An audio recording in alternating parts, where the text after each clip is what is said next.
Hey guys, welcome back to Clownfish TV. This is Neon. I am not here with Geeky Sparkles, but we're going to give you a daily dose of dismal Disney. It looks like there's a new world order at Disney. Bob Chapek has axed one of his biggest competitors, I guess, the person most likely to be his replacement, Peter Rice, and replaced him with Dana Walden. Dana Walden, if you will recall, is the woman who said that 50% of Disney entertainment going forward has to be diverse, has to be inclusive, and they're really doubling and tripling down on diversity and inclusion. And something about Peter Rice's firing, which was completely out of the blue, by the way, and Rice was very well respected at the company and in Hollywood, but something about it just doesn't set right with me.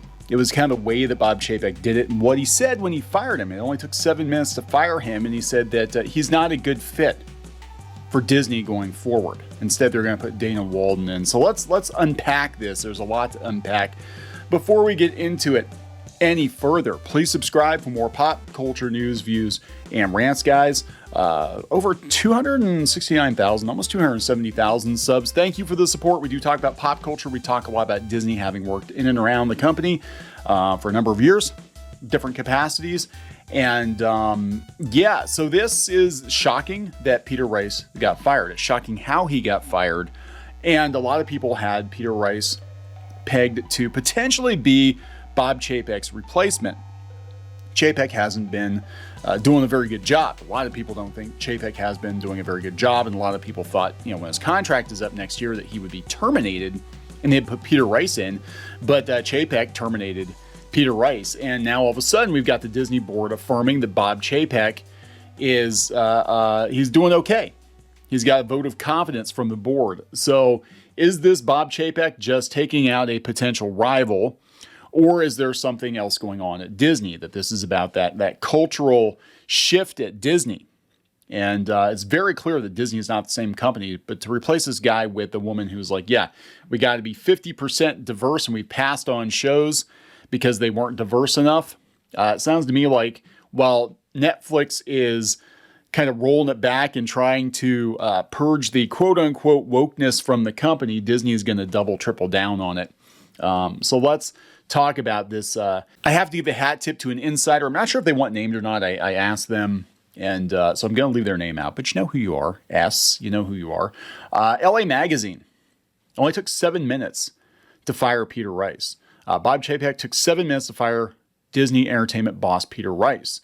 Disney's well-liked chairman of entertainment and programming, Peter Rice, has been let go, although Disney CEO Bob Chapek took it upon himself to personally axe the esteemed executive.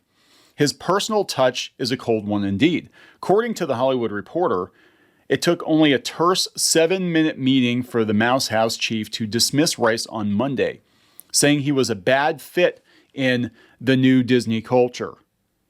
Okay, this is very important. He was a bad fit in the new Disney culture. When Rice asked how exactly he didn't fit in, the Big Cheese responded, "Now is not the time." And again, look at who his replacement is. Okay.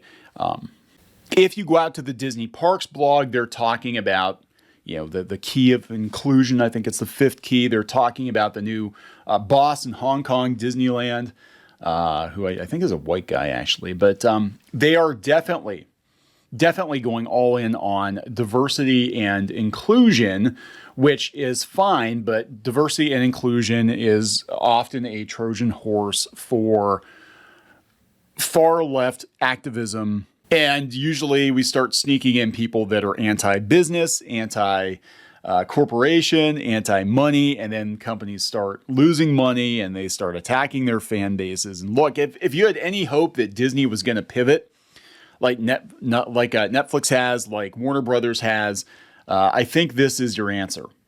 Disney has no intention of backing down from their diversity and inclusion initiatives, which has put them at odds with the state of Florida and a good number of their longtime fans, customers, and even their employees, especially in Florida. So it is what it is, right?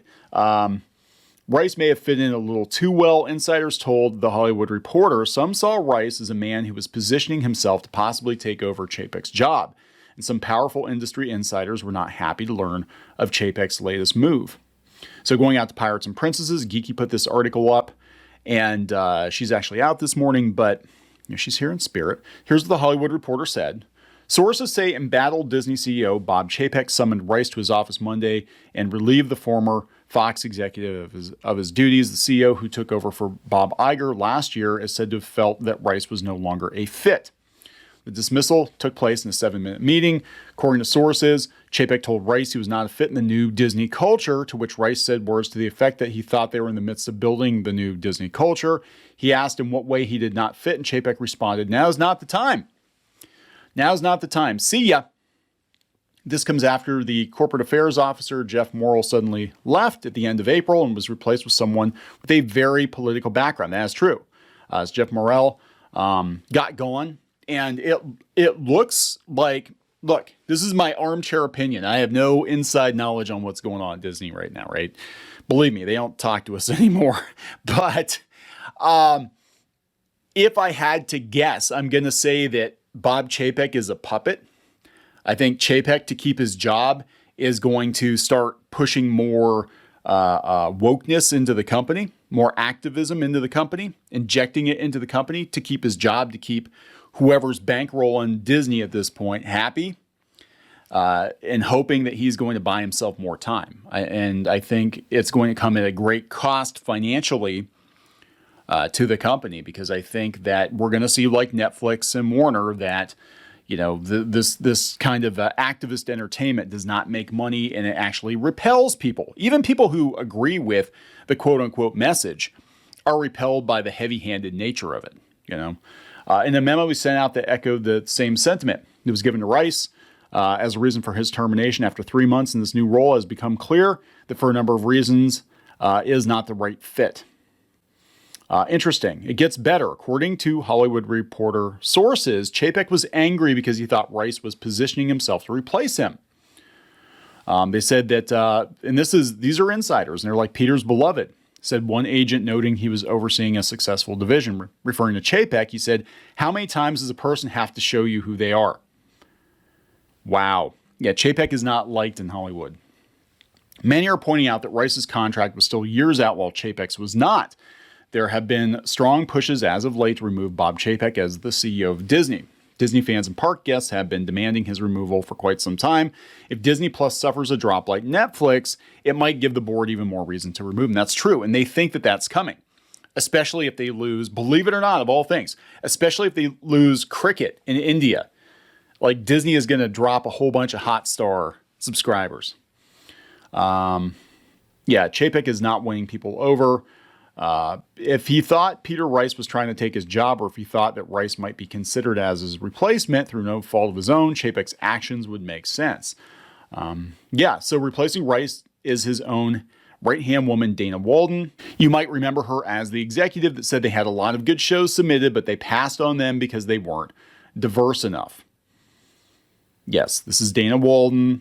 Not diverse enough. They're not diverse enough. We had some great pitches for some great shows that might have gotten great ratings, but they were too white and we passed. This is relevant when you see the wording and statements from Walden and Chapek that may indicate it could indeed be over their diversity and inclusion initiatives. Walden said, "Disney General Entertainment's culture of creative excellence and originality has made us home to many of the most talented creators in the business. I am humbled to lead this team, and I am confident that together we will continue to build the foundation of culture-defining entertainment that we have achieved so far." So Walt Disney, people talk about Walt Disney rolling over in his grave. Walt Disney did not like communists. Walt Disney did not like the commies. He really didn't. In fact, he tried to purge them from his company. In fact, he spoke out against his own employees. Now, we can argue whether that was right or wrong. Mainly, he was trying to get back at them for unionizing, but it almost destroyed his company. So here we are years later with activists running Disney. So weird. And it probably will come to pass. And there's been rumor and speculation that Disney will eventually disavow itself of Walt himself, because Walt Disney was a flag-waving Republican capitalist. He was an artist and he was a creator at heart, but he was a businessman and he was very patriotic and he did not like communists and he would not agree with this at all. So eventually they'll probably get rid of Walt Disney too, because he's problematic. He's problematic. Or they'll just turn him into like a Colonel Sanders character or something. Chapek said this: Dana is one of the most seasoned and respected executives in the business, and her well-earned reputation for championing creative talent and developing programming that captures the cultural zeitgeist has resulted in hit after hit for us. Disney has been championing their Reimagine Tomorrow, and it has come under fire many times over leaked employee training information, surveys, and videos. Agree or disagree with the content? There definitely seems to be a shift in that direction. Yes, I think this is actually what this is about. I think it's twofold. I think one, Peter Rice could replace Bob Chapek, and he's a threat. And two, Peter Rice might be old school. He might, if he would become the CEO or would have become the CEO of Disney, he might pull a Zaslav and try to roll the company back to profitability. He might do what Netflix is doing right now and try to roll the company back to profitability and away from activists. Now, what will change this is if the stock bottoms out.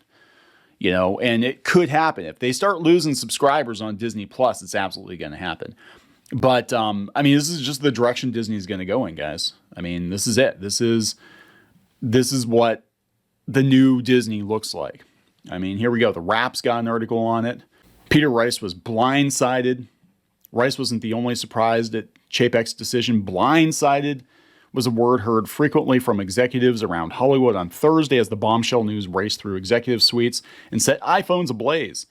Only 2 weeks ago, Rice stood on stage at Disney's television upfront presentation and introduced his boss to Grey's Anatomy lead Ellen Pompeo and other ABC stars looking for all the world like jovial colleagues.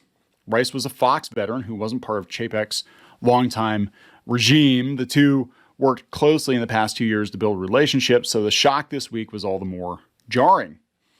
Outside observers were quick to note that the firing of Rice, the 61-year-old Chapek, has removed his single most potent threat to replace him as CEO.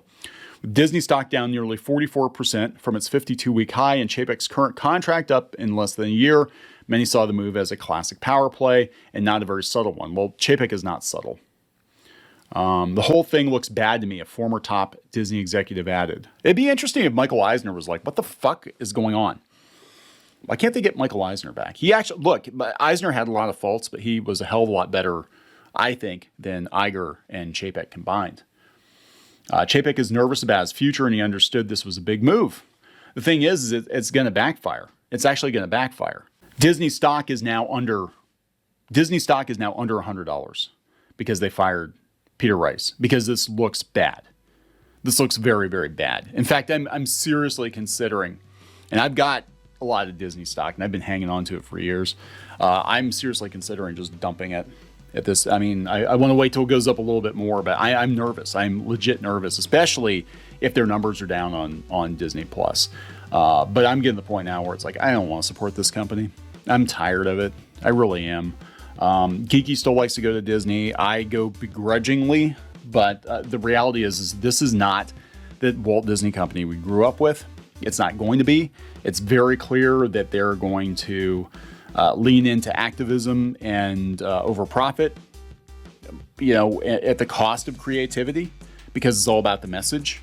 And that's what this company is going to be going forward. We thought the Florida battle was the biggest challenge. It's like it's going to be nothing but Florida, okay, for years to come.